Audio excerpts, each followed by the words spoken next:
Alléluia, Alléluia, Alléluia, Alléluia, Alléluia, Alléluia. Thomas, parce que tu m'as cru, tu crois, dit le Seigneur.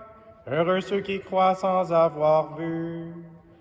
Alléluia, Alléluia, Alléluia. Le Seigneur soit avec vous. Évangile de Jésus-Christ selon saint Jean. Celui qui vient d'en haut est au-dessus de tous. Celui qui est de la terre est terrestre, et il parle de façon terrestre. Celui qui vient du ciel est au-dessus de tous. Il témoigne de ce qu'il a vu et entendu, et personne ne reçoit son témoignage. Mais celui qui reçoit son témoignage certifie par là que Dieu est vrai. En effet, celui que Dieu a envoyé dit les paroles de Dieu, car Dieu lui donne l'Esprit sans mesure. Le Père aime le Fils, et il a tout remis dans sa main. Celui qui croit au Fils a la vie éternelle. Celui qui refuse de croire le Fils ne verra pas la vie, mais la colère de Dieu demeure sur lui. Acclamons la parole de Dieu.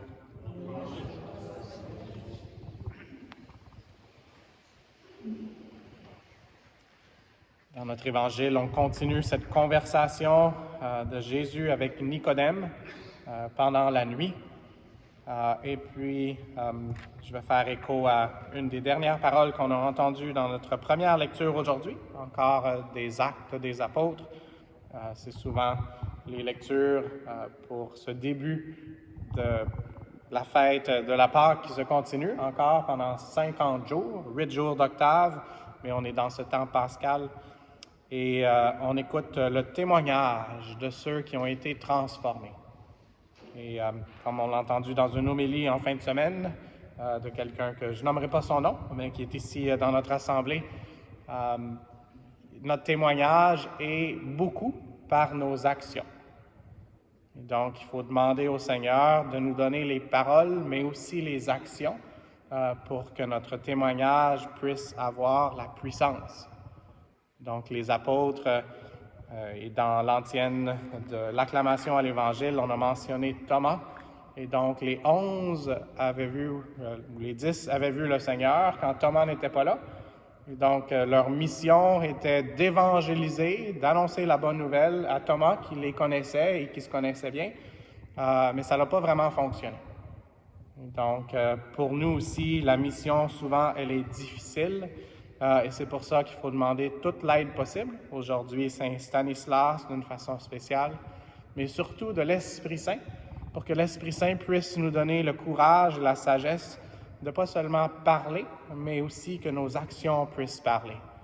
Et ce qui avait été noté dans l'homélie en fin de semaine, c'est que 8 jours plus tard, après la première apparition de Jésus à ses disciples, quand Thomas était absent, les disciples étaient encore au même endroit, et encore avec les portes verrouillées.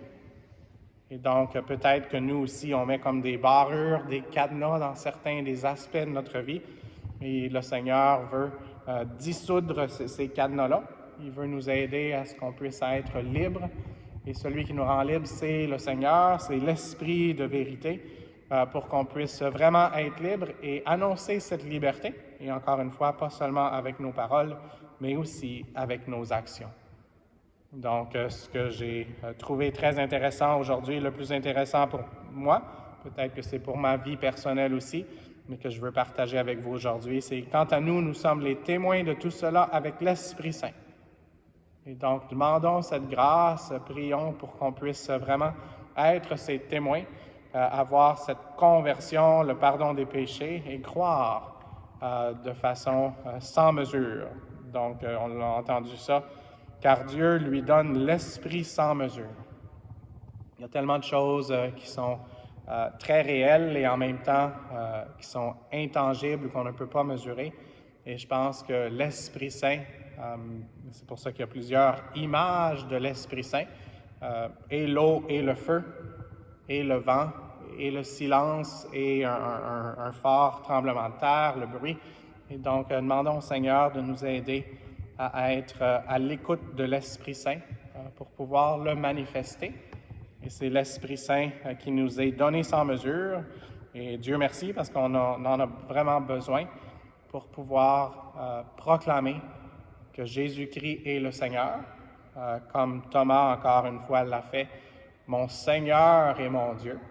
Thomas, par la force de l'Esprit Saint, a pu voir pas seulement que Jésus était ressuscité, mais que Jésus était le Seigneur. Et puis, c'est le même Esprit Saint qui est Dieu, qui nous aide aussi à reconnaître que Dieu le Père est un Dieu tout aimant et un Dieu qui n'est pas seulement loin, au contraire, qui est toujours proche de nous et qu'on ne devrait pas avoir peur, mais au contraire, qu'on devrait appeler tendrement Abba, Padre, Papa.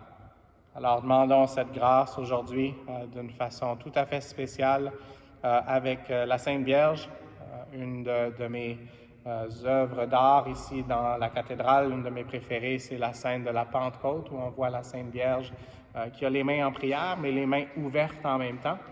Et elle prie pour cette Pentecôte. Et donc, dans une quarantaine de jours maintenant, nous allons voir la Pentecôte, mais l'Esprit Saint veut venir sur nous en ce moment, alors que nous allons recevoir le corps et le sang du Christ. Donc, réjouissons-nous pour ce témoignage que le Seigneur veut nous aider à porter, même quand c'est difficile, comme les martyrs l'ont fait, comme Saint Stanislas, et en sachant, en étant convaincus que le Seigneur est toujours avec nous et qu'il veut nous donner cet élan missionnaire pour pouvoir annoncer à toutes les nations. C'est pas qu'on a besoin d'un billet d'avion pour aller dans une nation quelconque présentement, mais où il nous envoie, ici et maintenant, pour pouvoir annoncer la bonne nouvelle de Jésus qui a donné sa vie pour nous, qui est ressuscité et qui est toujours avec nous, et qui ne nous a pas laissés orphelins, mais qui nous a envoyé l'Esprit Saint pour qu'on puisse vraiment être en feu et que ce feu se propage, ce qui est le désir le plus cher du Seigneur, ce feu de son amour, de son Sacré-Cœur, de son amour et de sa miséricorde infinie. Amen.